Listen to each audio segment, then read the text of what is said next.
Hello everyone, good morning. আমি অনেক দিন পর ভিডিও বানাচ্ছি। না, ভিডিওটা বানানোই ছিল। তো চলো শুরুয়াতটা দেখাচ্ছি হচ্ছে আমার কলা গাছ কাটা থেকে। কারণ আজকে তোমাদের সাথে একটা দারুণ রেসিপি শেয়ার করব। আর সেটা হচ্ছে জামাই ষষ্ঠী স্পেশাল। জামাই ষষ্ঠীর দিন আমি কিছুই বানিয়ে উঠতে পারিনি, কারণ জামাই ষষ্ঠীর দিন আমার মা শাশুড়ি আমাদের বাড়িতে এসেছিল কলকাতা থেকে ব্যাঙ্গালোরে। আর সেই কারণে আমার বরকেও আনতে যেতে হয়েছিল, তাই বেশি কিছু আইটেম বানাতে পারিনি। যাই হোক, মাছ ভাত খেয়ে চলে গেছিলো। এটা হচ্ছে তার পরদিনে পুরো সমস্ত রকম জামাই ষষ্ঠীর আয়োজন করা হয়েছিল।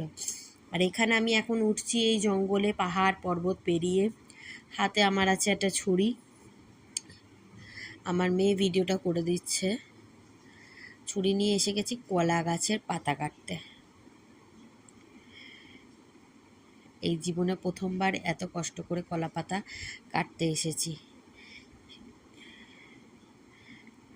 এই জায়গাটা ভালো লাগতো, কিন্তু আমার সাপেরও ভয় লাগছিল যে সাপ খোপ না বেরিয়ে আসে। ভয় তো লাগে, কলা গাছ যেখানেই থাকে সেখানেই সাপ থাকে। আমি রেগুলার ভিডিও দিতে পারছি না, শুটিং অনেক কিছুই করা আছে, কিন্তু আমার এডিট করে উঠছে না, এডিট করা হচ্ছে না, সেই কারণে ভিডিওর আপলোড হচ্ছে না। তো চলো দেখিয়ে দিই এখানে আমি কী নিয়েছি। ওখানে ছিল সাদা সর্ষে, কালো সর্ষে, কাঁচা লঙ্কা, এই পেস্ট বানিয়ে নিয়েছি। আর একটা কৌটোর মধ্যে কলা পাতাটা ধুয়ে দিয়ে দিয়েছি টক দই, হলুদ, লবণ। ভালো করে গুলে নিলাম সর্ষের তেল দিয়ে। আহা, এটাই মনে হয় একটু ভাপিয়ে গরম ভাতে খাওয়া যাবে। আর এখানে দিয়ে দিচ্ছি হচ্ছে ভেটকি মাছের টুকরো।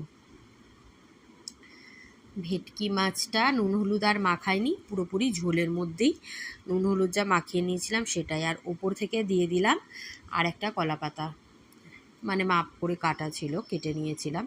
এরপরে এই কৌটোটা আমি বসিয়ে দেবো এক কড়াই জলে। আর কড়াইটাও ঢাকা দিয়ে দিয়েছিলাম, সেই ভিডিওটা তোলা হয়নি। তারপরে 15 মিনিট পরে গ্যাস অফ করি। অফ করেও কিছুক্ষণ ঠান্ডা হতে দিই, সামান্য, মানে যাতে খুলতে পারবো এই রকম ঠান্ডা। তারপর গরম গরম ভাতে সার্ভ করি এই ভেটকি পাতুরি। তোমাদের এই ইজি সহজ পাতুরি রেসিপি কেমন লাগলো? আমি বেঁধে করিনি, বেঁধে করলে গ্রেভিটা হয় না, যেহেতু এটা ভাত দিয়ে খাবো তাই আমরা একটু গ্রেভি চেয়েছিলাম, আমি তাই এইভাবে করেছিলাম।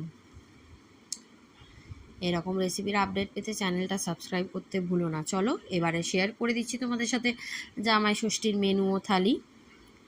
এখানে দই, মিষ্টি, ভাজাভুজি, ভেটকি পাতুরি, আর ছিল বড় পমফ্রেট ফ্রাই ছিল, ডাল ছিল, আর ভেটকি মাছের মাথা দিয়ে তরকারিটা করা হয়েছিল। ভিডিও ভালো লাগলে অবশ্যই করে সাবস্ক্রাইব